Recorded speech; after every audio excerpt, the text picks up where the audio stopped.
Hello guys, today I'm going to show you this cord organizer. We have a little mess in our kitchen. As you see, all the cables are just like that. And definitely they look ugly. And I thought there has to be something that could fix our issue. Well, I found this cord organizers. They actually have a upgraded nano tape on the back. And they're flexible, so it doesn't matter the surface that you put them on.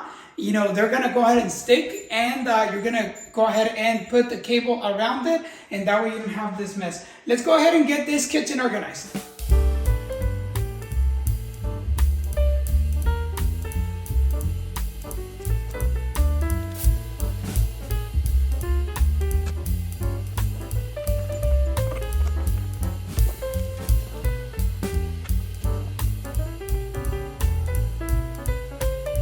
We're done installing our cable organizer, and finally our kitchen looks organized and clean. I couldn't be more satisfied with this product. As you saw, the cables were different sizes and the cable organizer just fit them all. I hope that this information was helpful to you, and I want to thank you for watching and see you on the next video.